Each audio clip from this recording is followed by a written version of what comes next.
while I had John, my anonymous contact, it didn't lead too far into my investigation.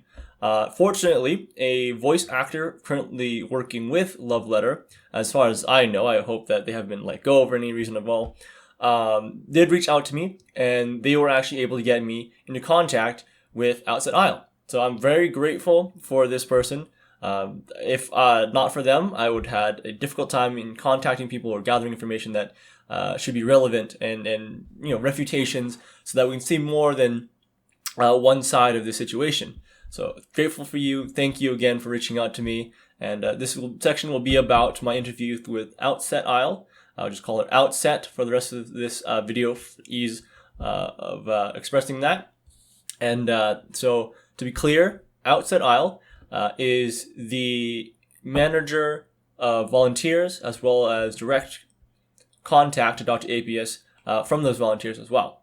They are also the social media manager of the official Love Letter Twitter account, and I just made sure that was clear. I talked to them about that to make sure that I understand where they kind of stand in things, so that I don't overstep and misunderstand things. So I first asked about if someone was doxing anyone in the server, because I misunderstood what we can see here. If I just pull this up right here, is a screenshot from our conversation.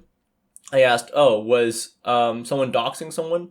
Outset was surprised, and it turns out that no, it wasn't that Shortcake was doxing anyone. It was more that she was leaking information to Cameron F305, which is a name you'll see later in the video for sure. And they apparently have been slandering Dr. APS for a long time, and that's why they didn't want leaking information of that sort. Or maybe even development information as well. So I was very wrong about that. So I just want to be sure everyone understands as well. The main reason that Outset and Dr. APS has let go of this individual Shortcake is because they leaked information to Cameron. Now, I don't know if it's true. Again, I just want to make sure that I'm saying all these are statements. I cannot confirm them. I'm not one side or the other. I'm merely reporting things and putting my commentary on it. So the next thing I asked about was a statement, just opening statement in a way. They made sure they're saying that they have never abused their members, because I asked there is abuse, and I asked about the large text document, the very first one that Confessions posted. It's a full text document. Go read that. It's an important reading, in my opinion, if you want to understand the situation a bit more on both sides again. So go read that. Again, it's not that I can say that's proof that it's real, but those statements will need definitely more evidence to get their word to be more confirmed, right? But do read that. It's important if you want to understand the situation. Outset wants to say that they've never abused their members. They have either been removed for leaks or drama. Also, people who were part of the official Love Letter server, now the server is not official, had nothing to do with it, the project. I was actually curious, what do you mean by former server? So what she meant by this was that what was the official server has been left by anyone involved in the actual project. And now that this server is no longer the official, it is now just a fan server with moderators that decided to continue moderating that. So after we talked about that, I wanted to ask more further questions, but I just wanted to inquire about an opening statement from Outset herself. So we have her opening statement here on the very bottom. I have my own version here to read out, so I don't hurt my neck. We are good people trying to make a game for the fans. We have never abused any of our team members, and we have, however, removed people who we do not trust, either for leaking information or for causing drama. But we are still just people. We have made mistakes, and we are not perfect. We do not claim to be. So the very first thing I asked about was supposed art theft. That would be either the character that was Bo-chan or textures that were used without permission. So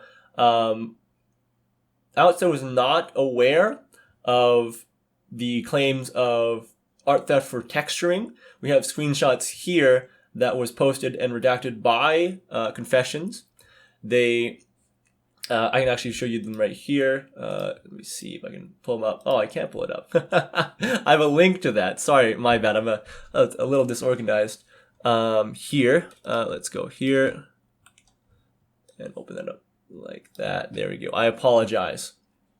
So we can open up that here, and it looks like someone who owned textures that were used in a build of the game is claiming that they're using all permission and they would like that resolved. And it looks like Dr. Apius is being a little obtuse. But again, I would love to see more context about this. But as far as Outset is aware, most of the assets were used from the Unity store or made by the team themselves. But otherwise, Outset is not sure about this claim, not sure if all the textures and assets that were used in the original build were used with permission or with proper rights. So following that, she followed up about the actual shortcake issue here. So we can see with this screenshot that shortcake shows a version of the character here, and at the bottom here we can clearly see Dr. Apius saying, "Hey, can I steal your design to make it the main character?" We do have a redacted screenshot asking about the use here, and a little out of context in my opinion from the Confessions team, because you don't get a lot of context out of like why they're asking, how they're asking it. So that's a bit of critique on my end about that. But in how I would interpret this in Dr. Apius saying that is that in a joking manner, as if let's say you want to borrow something, but in this case, of course, they mean like, can we use the rights for this character for the game? And in the very next screenshot, we can see Shortcake is very enthusiastic, and Apius is very happy. Everyone seems very happy about the acquisition of this character for being the main character. So next, the conflicts of claims. So I'm trying to note. I noted this down here because I have a very hard time expressing things sometimes. But basically, that these screenshots, they conflict with the claims that Shortcake owns the character. From my understanding, when she allowed the use of the character in Love Letter, she forfeited her individual rights to the character and design and became collective property of the Love Letter project. Now, that's kind of like my wishy-washy, not lawyer idea of how copyright works and collaborative works. So don't take that as law, but that's like how I think makes sense in the way of like collective ownership of something, and that in agreeing to give the character to the project, that's where a conflict comes in of understanding how things were used. So I then asked about a former artist and voice actor, Vivisected Human. I did mention them earlier in this video, that I will cover that statement much later in the day. Once I finish this guy up and it goes up, you will see, I will read through and analyze that for you as well. So for sure, Vivisected Human was a member of the team. Apparently they were the first one to actually say anything about doxing. As I don't know if it's a joke, but they're the first one to mention it at least. And it seems that the screenshots that we saw earlier about that address in part 1 was just a joke that was taken out of context. Now, they did mention B in this statement here, so I made sure to ask who B was to make sure that it was actually the one I thought. It is the one that made the original statement and was the voice actor for Bo-chan. So we'll cover that as well in part 3, as I mentioned earlier.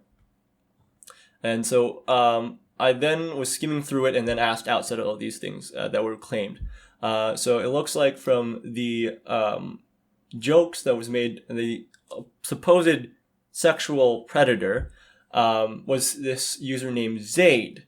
Again, it says that they were not actually a sexual predator, just people thought that they were being inappropriate because of the accusation, which is kind of unfair, in my opinion. Someone is always should be innocent until proven guilty. But, with how people are when they hear an accusation, I can understand how people think that, in a negative manner.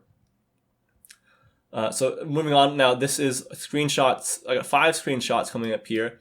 It's going to be talking about Dr. Apius and his supposed raid on Cameron F305. So these screenshots, you can see, they look pretty aggressive against Cameron here, in that they want to dislike the videos, and I mean, these look very negative.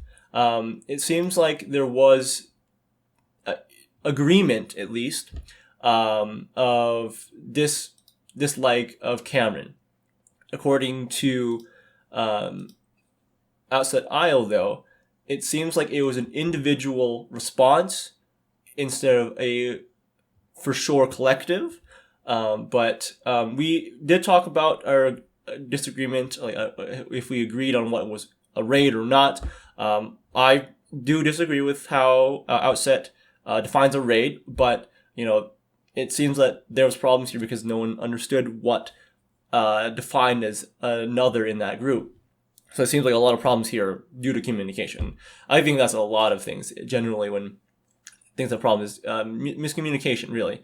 And so you can see we disagree there's a raid, but as a creator myself, I'm going to put this commentary out there. If people are organizing to give negative press to something, I count that as a raid. Even, like, I want to throw out there, actually, my latest video on this, it's still getting some attention. I, for some reason, noticed there's a lot of dislikes.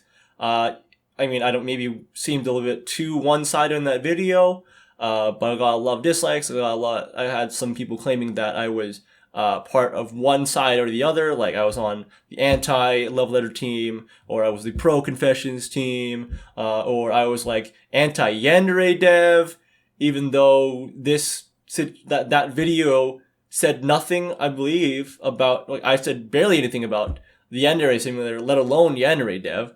I think I just mentioned saying, yes, there's a bit of a curse on this genre of games. I think that's about all I said in the last video. So I'm not sure why anyone then claims that I'm on that side of the fence of anti or pro Yandere dev. I am pro getting information out there. I'm not about that. Okay, I'm just trying to get my information out there. And this is one final one. Yeah, we're just talking more about our disagreement. But if Outside Isle doesn't think that was a raid, that's not a raid in their books. But we disagree. But it was fine. We came to a good agreement to disagree. Oh, and a quick statement I forgot to say about Cameron 305. Cameron 305. In his video, because I did watch it, he made a statement saying he does not want to be contacted any longer about Love Letter. So, as far as I know, he's okay with talking about, like, Yandere Simulator and his involvement or whatever, but he does not want to speak about it any longer. This latest video on Love Letter is his last thing he wants to talk about, so do not contact him. He just does not want that, but he is involved as far as that last video is concerned. Before we start on the section about the statements made by the original B and my questioning of Outset Isle about that, I just want to mention a few things here in between. There was a suspension of use of the Confessions Twitter account. I got an email about that. They were afraid that it was a raid. They also found out it was not. I also have a man on the inside of the current Love Letter fan server. I will not reveal who that is. But they looked at, there was no formal organization of a raid in that server. So it's most likely, if there was any kind of raid, it was outside of that server. And these fans, man, don't do that. You're just making yourself look bad as a fan if you're doing this out of love or whatever, passion for the project. That's not good for you. Like, really. And I'm willing to bet that, like, morally, I don't think anyone actually wants to raid people. I don't think it's just morally wrong to do that. Don't do that. Don't send people out. Like, as a bigger creator, let's even like Yandere Simulator, I don't think it's a good thing he's sending out people to dislike things. I don't think it's great that his fans even do that individually without his consent even. or even direction. And I would disavow any kind of rating of any kind of sort. So it's just like, I don't find it raid. It's not a good thing unless you want to do a positive kind of raid, like, oh, I really like this person's content. Go watch it and give it a like, or go share the video because I think it's good. That I'm down with. Any negative kind of raids, just don't talk to me about that kind of thing. Like, I don't. Now, another important statement I want to make. This was something that the Confessions team wanted to emphasize here. They have their own Twitter and blog posts, and their blog posts, especially the one with text or even any statements made on that account, can change when new information comes into light.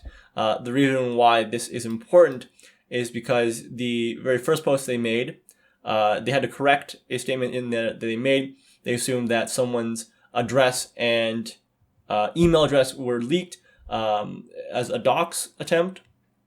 Turns out that it was false, that only their email address was leaked, but no confirmation of that email was actually anyone real. But the address is not anything to be concerned of, but I'm not sure if it's the same one that I shared earlier in this video. So I would, again, encourage you guys to read their first text document. I know it's long, and it has no actual evidence, but it's a good way to get some context. It's a good way to get more of a comprehensive understanding of the situation. So this is why I'm covering original B's statement, because it's a bit easier to look through, as well as there's screenshots that provide evidence for statements. So even if it's a giant post and there might be a correction, please do not disregard what has been said in the statements made by anyone involved that I have interviewed, or any statements made by the people who want to speak out. I'm not trying to say anyone's wrong. I'm, again, merely presenting the information that I can see or have been able to obtain.